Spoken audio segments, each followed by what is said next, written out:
Hello guys, welcome to my YouTube channel. ఇవాళ మనం పాకిస్తాన్ లో జరిగిన ట్రైన్ హైజాక్ ఇన్సిడెంట్ గురించి మనం మాట్లాడుకోబోతున్నాం. కొత్త వాళ్ళు ఎవరైనా వస్తే మన ఛానల్ ని సబ్స్క్రైబ్ చేయండి, అలాగే పక్కనే ఉన్న బెల్ ఐకాన్ ని ప్రెస్ చేయండి. పాకిస్తాన్ లో ఒక ట్రైన్ ని కొంతమంది మిలిటెంట్స్ హైజాక్ చేశారు.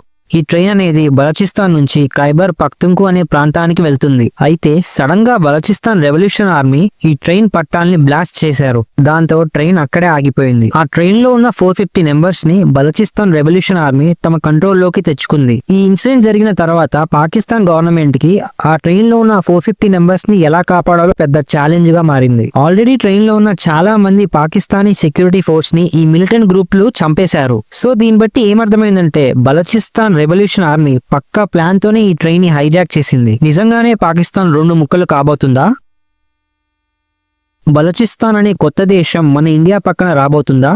ఇక్కడ మనం అబ్జర్వ్ చేస్తే ఈ బిఎల్ఏ ఆర్మీ అనేది హైజాక్ చేసిన ట్రైన్ విషయానికి వస్తే దీని పేరు జాఫర్ ఎక్స్ప్రెస్. మీరు ఇక్కడ ఆర్టికల్లో చూడవచ్చు, ఈ బలూచిస్తాన్ ఆర్మీ అనేది ఇది మేమే చేశామని ప్రెస్ నోట్ కూడా రిలీజ్ చేసింది. అసలు ఈ బలూచిస్తాన్ ఆర్మీ అంటే ఏంటి? బలూచిస్తాన్ అనేది పాకిస్తాన్ దేశంలో ఒక ప్రాంతం. కానీ ఈ పాకిస్తాన్ గవర్నమెంట్ అండ్ అక్కడ ఉన్న ప్రభుత్వం ఈ ఏరియా మొత్తాన్ని ఏం చేసిందంటే ఏం డెవలప్ చేయకుండా అలానే వదిలేసింది. అందుకే ఈ ప్రాంతంలో ఎలాంటి డెవలప్మెంట్ అనేది లేదు. అక్కడున్న జనాలకి కనీసం తిండి లేక చాలా ఇబ్బంది పడుతున్నారు. అక్కడున్న జనాలు గవర్నమెంట్ ని ఎంత రిక్వెస్ట్ చేసినా వీళ్ళకి ఎటువంటి హెల్ప్ అనేది చేయలేదు. అక్కడున్న గవర్నమెంట్ వీళ్ళకి హెల్ప్ కూడా ఏం చేయట్లేదు. మళ్ళీ అక్కడున్న నేచురల్ రిసోర్సెస్ ని దోచుకుంటుంది. ఇవన్నీ భరించలేక ఆ ప్రాంతంలోని ప్రజలు ఒక మిలిటెంట్ గ్రూప్ లాగా మారి పాకిస్తాన్ ప్రభుత్వం పైన పోరాడుతున్నారు. వీళ్ళ డిమాండ్ ఏంటంటే బలూచిస్తాన్ ని పాకిస్తాన్ నుంచి వేరు చేసి ఒక సపరేట్ కంట్రీగా ప్రకటించాలి. దానికోసమే వీళ్ళు ఎన్నో సంవత్సరాల నుంచి పోరాడుతున్నారు. ఇప్పుడు ఈ ట్రైన్ ని హైజాక్ చేసింది వీళ్ళే. ఒకసారి ఈ స్క్రీన్ మీద చూడండి, ఈ బలూచిస్తాన్ ఆర్మీ రిలీజ్ చేసిన ప్రెస్ నోట్ ని చూడండి. ఆ ప్రెస్ నోట్ లో ఏం రాస్తుందంటే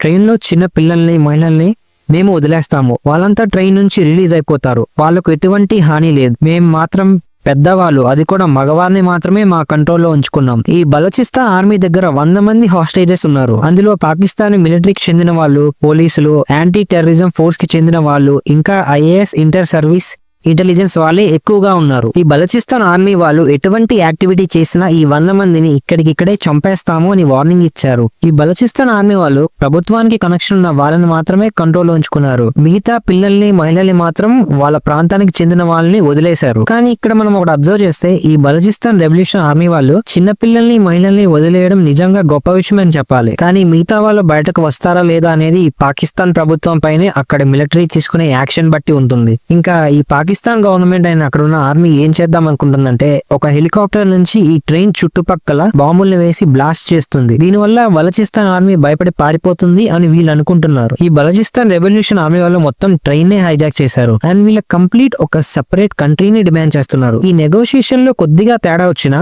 హైజాక్ చేసిన వాళ్ళు హాస్టేజెస్ అందరినీ చంపేస్తారు. ఎందుకంటే వీళ్ళు ఆల్రెడీ అన్నిటినీ తెగించి అక్కడి దాకా వచ్చారు. సో ఇలాంటి నెగోషియేషన్ లో ఎంత జాగ్రత్తగా ఉంటే అంత మంచిది. ఈ బలూచిస్తాన్ రెవల్యూషన్ ఆర్మీ సడన్ గా ఇంత పెద్ద అటాక్ ను ఎందుకు చేసింది? వీళ్ళు ఏకంగా ఒక ట్రైన్ ని హైజాక్ చేయాల్సిన పరిస్థితి ఎందుకు వచ్చింది అంటే రీసెంట్ గా ఈ పాకిస్తానీ ఆర్మీ బలూచిస్తాన్ ప్రాంతంలో ఈ మిలిటెంట్ గ్రూప్ పైన ఒక ఆపరేషన్ స్టార్ట్ చేసింది. అదేంటంటే ఈ బలూచిస్తాన్ ప్రాంతంలో ఈ మిలిటెంట్ గ్రూప్ ని పాకిస్తానీ ఆర్మీ వెతికి మరీ చంపుతుంది. కానీ ఇక్కడ ఈ పాకిస్తానీ ఆర్మీ ఈ బలూచిస్తాన్ రెవల్యూషన్ ఆర్మీని చాలా తక్కువ అంచనా వేసింది. వీళ్ళు ఏదో సాధారణ ఉగ్రవాదుల్లా ఉంటారు అని అనుకుంది. కానీ వీళ్ళ దగ్గర అడ్వాన్స్ వెపన్స్ అనేవి ఉన్నాయి అండ్ వీళ్ళ ఆర్మీలో పనిచేసే వాళ్ళు హైలీ ట్రైన్ ప్రొఫెషనల్స్ ఉన్నారు. ఈ బలూచిస్తాన్ వాళ్ళకి ఖైబర్ పఖ్తుంఖు ఆర్మీ అలాగే తాలిబాన్స్ కూడా సపోర్ట్ ని అందిస్తున్నారు. అండ్ కొన్ని అనఫిషియల్ రిపోర్ట్స్ ప్రకారం మన అజిత్ దోవల్ గారు కూడా బలూచిస్తాన్ రెవల్యూషన్ ఆర్మీకి సపోర్ట్ అందిస్తున్నారు. అంటే ఇండైరెక్ట్ గా ఇండియా కూడా దీనికి సపోర్ట్ చేస్తుంది. మనకు ఒక డౌట్ రావచ్చు, మన దేశం కూడా పాకిస్తాన్ లో ఉగ్రవాదాన్ని సపోర్ట్ చేస్తుందా అంటే ఇక్కడ మనం సిచ్యువేషన్ ని మనం ప్రాపర్ గా అర్థం చేసుకుంటే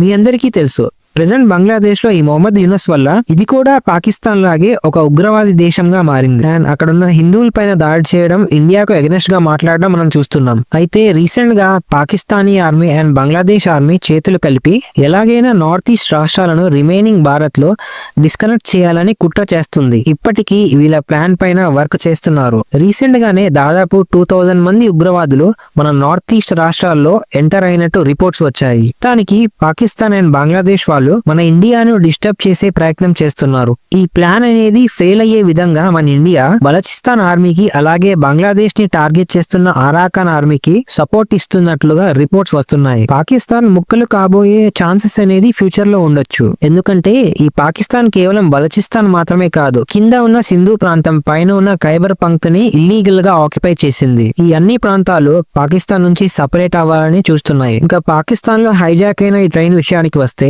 అదృష్టవశాత్తు ఇందులో మహిళలు, చిన్నపిల్లలు ఎవరూ చనిపోలేదు. ఈ బలూచిస్తాన్ ఆర్మీ వాళ్ళు పాకిస్తాన్ కి డిమాండ్ చేస్తూ పాకిస్తాన్ ఆర్మీ అండ్ పాకిస్తానీ ప్రభుత్వం బలూచిస్తాన్ లోని చాలా మందిని అరెస్ట్ చేసి జైల్లో పెట్టారు. వాళ్ళంతా బలూచిస్తాన్ సపరేట్ కంట్రీని డిమాండ్ చేసేవాళ్ళు, బలూచిస్తాన్ ప్రజల కోసం పోరాడే వాళ్ళు. వాళ్ళందరినీ ఇప్పుడు 48 గంటల్లో రిలీజ్ చేయాలి. 48 గంటలు దాటాక మీరు రిలీజ్ చేయకపోతే ప్రతి గంటకి 10 నుంచి 20 మందిని చంపుతామని బలూచిస్తాన్ రెవల్యూషన్ ఆర్మీ వార్నింగ్ ఇచ్చారు. ఇది పాకిస్తాన్ ప్రభుత్వానికి పెద్ద ఛాలెంజ్ గా మారింది. సో ఫైనల్లీ ఈ పాకిస్తాన్ బలూచిస్తాన్ లో జరిగిన ఈ జాఫర్ ఎక్స్ప్రెస్ హైజాక్ ఇన్సిడెంట్ లో మిలిటెంట్లు ఓడించడానికి పాకిస్తాన్ సైన్యం ఒక సపరేట్ ఆపరేషన్ అనేది స్టార్ట్ చేసింది. ఈ పాకిస్తాన్ సైన్యం ఆ 33 మెంబర్స్ బలూచిస్తాన్ ఆర్మీ వాళ్ళని చంపేశారు, ఇంకా బంధించిన వాళ్ళని రక్షించారు. ఇది పాకిస్తాన్ ఇచ్చిన రిపోర్ట్.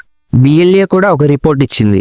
ఈ బిఎల్ఏ ఇచ్చిన స్టేట్మెంట్ అనేది పెద్ద ట్విస్ట్. ఎందుకంటే పాకిస్తాన్ ఆర్మీ 33 మిలిటరీస్ ని చంపిందని అనౌన్స్ చేసింది కదా, కానీ కొన్ని గంటల తర్వాత బిఎల్ఏ పాకిస్తాన్ అబద్ధం ఆడుతుంది. ఎందుకంటే పాకిస్తాన్ కి బిఎల్ఏ కి ఇంకా గొడవలు అనేది జరుగుతున్నాయి అండ్ త్వరలో పాకిస్తాన్ అనేది ఓడిపోతుంది అని చెప్పారు. అంతేకాకుండా పాకిస్తాన్ ఆర్మీ అనేది ఎవరిని సేవ్ చేయలేదు, సో మేమే కొన్ని ఎథిక్స్ అండ్ కన్సర్న్స్ బట్టి వాళ్ళు రిలీజ్ చేశాము అని చెప్పారు. బిఎల్ఏ దగ్గర ఇంకా హోస్టేజెస్ ఉన్నారో లేదో అనేది ఇంకా తెలీదు. టోటల్ గా చూస్తే కొంతమంది చనిపోయారు. ఇది ఇంకా అయిపోయిందా లేదా అనేది ఇంకా క్లారిటీ లేదు.